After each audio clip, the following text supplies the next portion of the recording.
Miss Callis, why have you come over so suddenly? Well, I don't think I've come over suddenly at all. I came here for this concert, which will take place at the St. James Palace, and it's for the Mountbatten Trust. It isn't quite sudden. In which Didn't you're you singing... expect me? Well, I don't think many people did. Why? You seem to have arrived very quietly this time. I usually try to arrive quietly.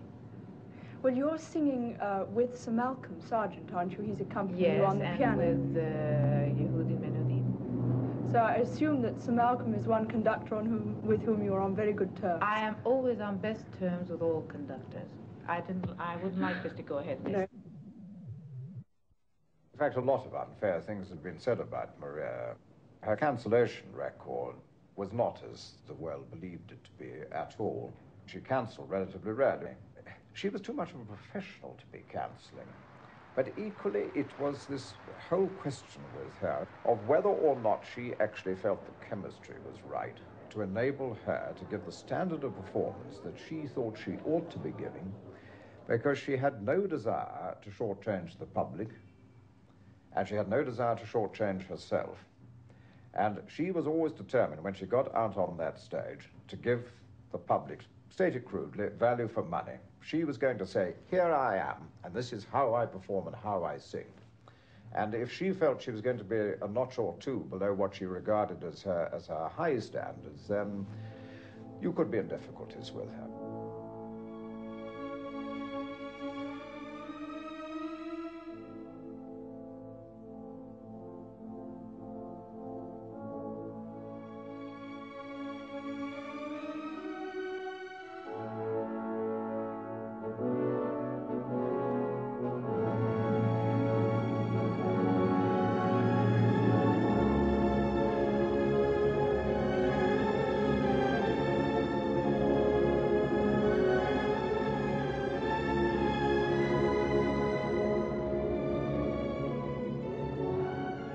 Born fighter, not out of necessity, or rather not out of love of fight, because I loathe fighting.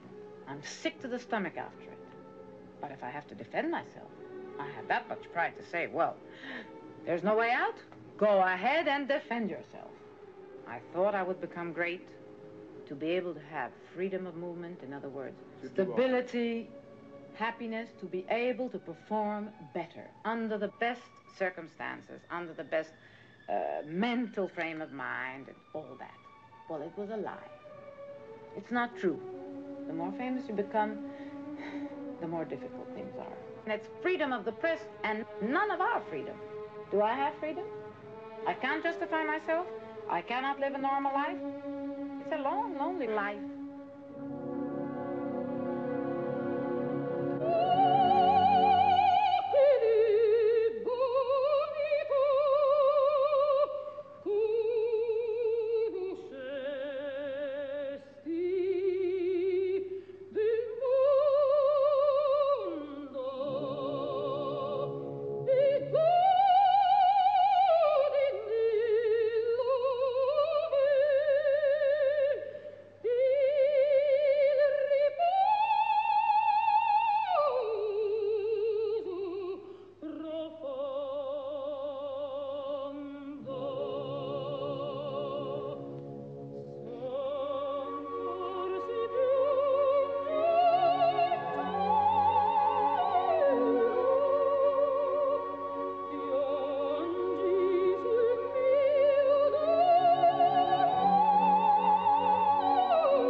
At the height of her career, everything was going great for her. She was one of the most famous women in the world.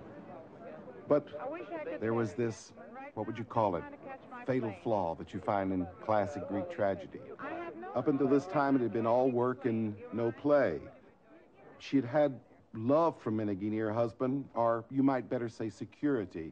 But with her great weight loss, she had turned herself into a very glamorous, sexy woman. And for the first time, Maria, the woman, wanted real fulfillment. It was just at this crucial moment in her life that she fell in love. But the man she fell in love with was a shady character. He was a man who collected famous women. It's rumored that he had paid $10,000 for one night with Eva Perón. And he wanted to collect Callas. She was willing to be collected.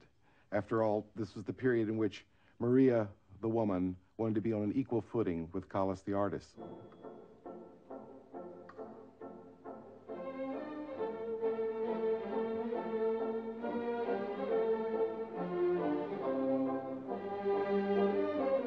Oh, it's very easy that newspapers say, oh, that terrible Callas, I gained so much money in one evening. Oh, she is a capricious so. But it's not so. What am I supposed to say?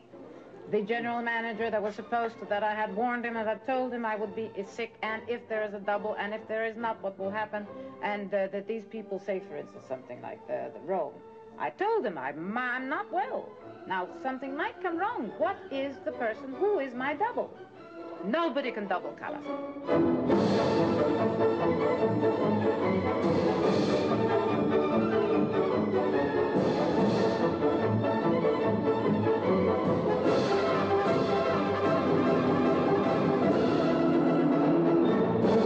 My work is alone.